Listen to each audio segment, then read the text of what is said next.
duda? Me parece que habíamos terminado el tema de capacitores. No sé si Pablo había comentado algo. No, te comentaba de lo que habíamos visto de capacidad. Está bien, pero ¿alguno quedó con alguna duda o algo para comentar o seguimos? No. Sigamos. ¿Sí? Bien. Habíamos visto electrolíticos, bueno, los de poliéster, cómo se codificaban, el tema de la tensión, el tema de la temperatura. 105 grados. 85, 105, sí, cómo se ponían en serie, cómo se ponían en paralelo, cómo se armaba un no polarizado, ¿qué más? Creo que no quedaba más nada. No. Bueno, vamos a seguir. Estábamos con el tema de las bobinas, los primos de los capacitores. Bueno, bobinas. A ver qué teníamos por acá.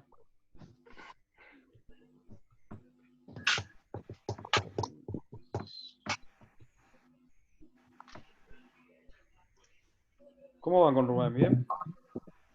Bien. ¿Sí? ¿Qué están viendo ahora? Fuente conmutada. ¿De televisores en general o de televisores o fuentes generales? En general. Y no, va mechando entre analógico, digital. Muestra un La poco cada diferencia. cosa. ¿Cómo, Aníbal? No, yo no hablé, pero estábamos viendo fuentes generales en televisores. Bien. Habíamos las dicho que diferencias, pasó de bueno, fuentes PFC, algo de fuentes conmutadas, las inverte.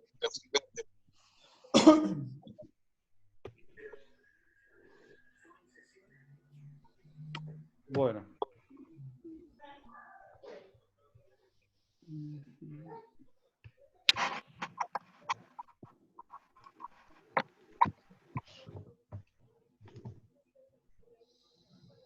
¿Se ve bien ahí la imagen? Sí. Sí. Bien. Bueno, hablemos un poco de las bobinas. ¿Se acuerdan que el capacitor, la unidad del capacitor era el faradio? ¿Bien? ¿Y qué nos decía eso? ¿Que la unidad, qué nos marcaba la capacidad? ¿Qué quería decir? ¿Que hubiese más o menos faradios un capacitor?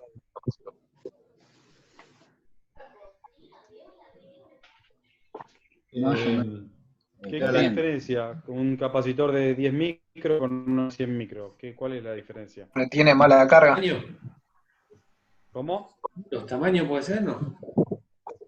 Sí, constructivamente sí, pero digamos, ¿en qué se diferencia en sí, en funcionabilidad, digamos? Mayor capacidad de cargas El tiempo. eléctricas y El tiempo que retiene la carga tiempo y de descarga. Claro, en realidad, sí, como dice ahí García, mayor capacidad, o sea, mayor, sí, esa es la palabra, capacidad de almacenar cargas eléctricas. O sea, un capacitor de 10 micro comparado con un 100 micro, tiene 10 veces más de capacidad el de 100 micro, o sea, 10 veces más de capacidad de almacenar energía. ¿Se entiende? Esa es la diferencia en un capacitor. Cuanto más capacitor, cuanto más microfaradio, más capacidad de carga. Más puede almacenar. ¿Bien? Obviamente, incide el tamaño. Es más grande el capacitor. A mayor capacidad, o sea, mayor superficie de las placas, más puede almacenar y mayor es el tamaño. Eso va de la mano. Bueno, la bobina en general es lo opuesto siempre del capacitor.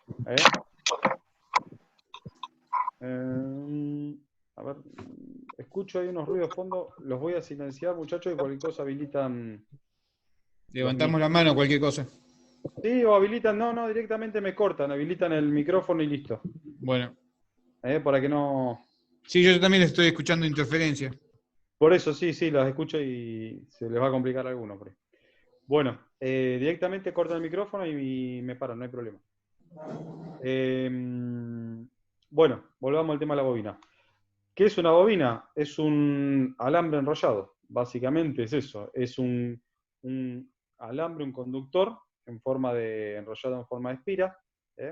Si nos vamos un poquito al principio de la electrónica, creo que repasamos, sí, bien básico por allá hace un mes atrás, el tema del átomo, de la corriente eléctrica, de lo que era una corriente eléctrica y el pasaje de electrones de un átomo a otro.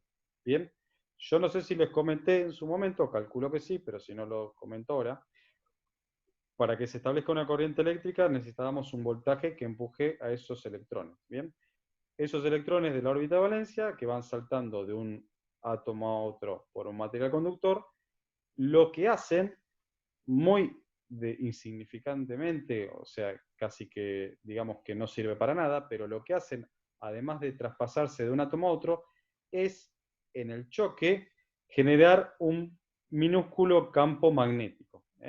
Las cargas eléctricas, los electrones, en el pasaje de átomo a átomo, cuando generan la corriente eléctrica a través de un conductor, además de liberar energía, también lo que hacen es generar a su alrededor un pequeño campo magnético, que la verdad no incide en un cable o en un conductor, si lo tenemos de lo que sería una manera lineal, pero de una manera arrollada, en forma de bobina, como todos conocemos, ese campo magnético se incrementa muchísimo más. El campo magnético de la corriente a través del conductor en forma de espira se pronuncia mucho más en esa bobina que si la tuviésemos el mismo cable en vez de estar arrollado de manera normal. Pero bueno, calculo que sí, cuando vimos corriente eléctrica les habré comentado que cada electrón que se va pasando de un átomo a otro, genera un pequeño campo electromagnético. Por supuesto que es la suma de trillones de electrones que generan una corriente eléctrica lo que me va a generar un campo magnético que tenga importancia. Y si ese cable lo enrollamos en forma de bobina, mayor es el campo eléctrico, el campo magnético. La diferencia principal, ahora sí hablando de la bobina, entre la bobina y el capacitor, es lo que nombrábamos al principio. El capacitor, cuanto más capacidad tiene, más microfaradios es, más puede almacenar energía, cargas eléctricas. La bobina es un componente que almacena energía, pero en forma de campo magnético. El capacitor almacena energía en forma de cargas eléctricas, o sea, de voltaje y de corriente, para liberarlo cuando yo lo necesite, por ejemplo, en algún circuito. Muchas veces el capacitor viene que está a continuación de un diodo en una rectificación.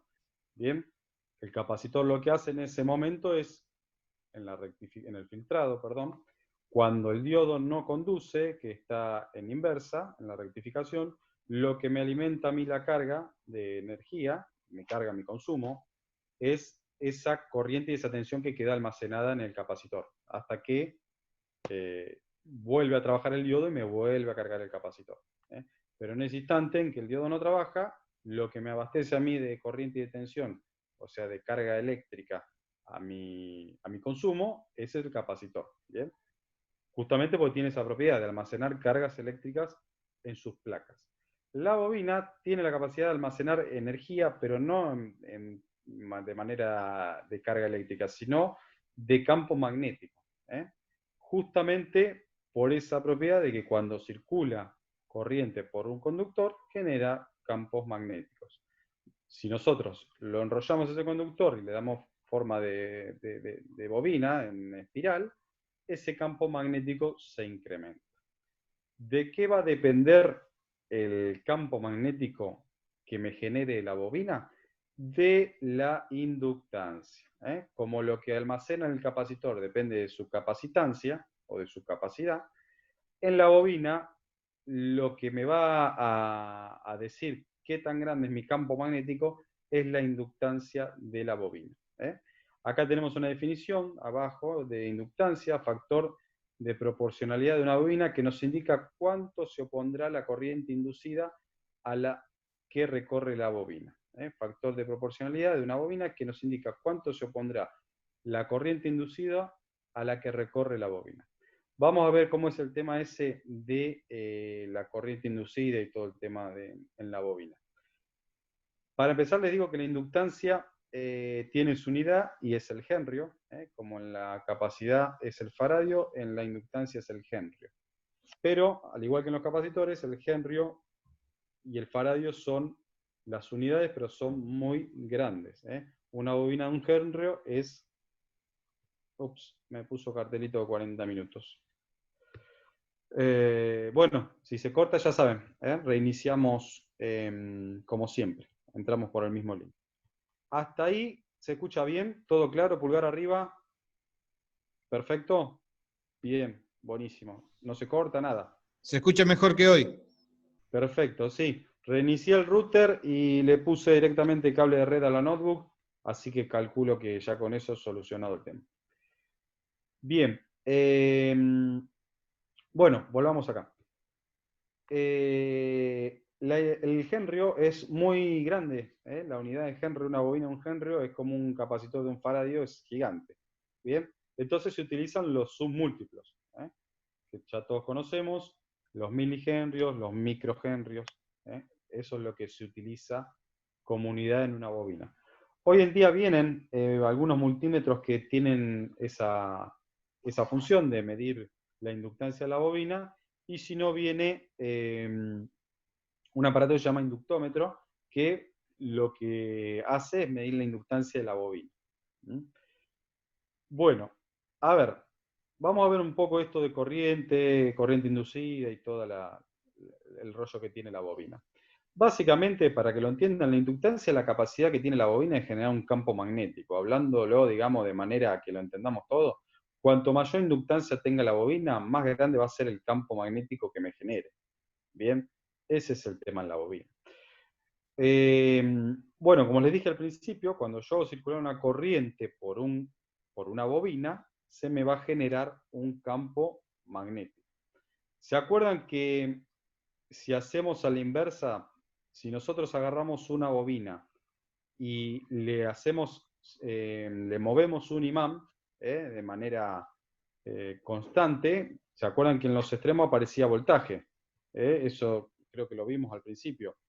Una manera de generar corriente, digamos, de tensión. La corriente la vamos a generar cuando le conectemos una carga a esa bobina. Pero si yo agarro un rollo de alambre o una bobina y le muevo un imán, puede ser por adentro de la bobina o por afuera, en los extremos va a aparecer voltaje. ¿Bien? Eso lo saben todos, sí. Sí, muchachos, córtenme, cualquier cosita.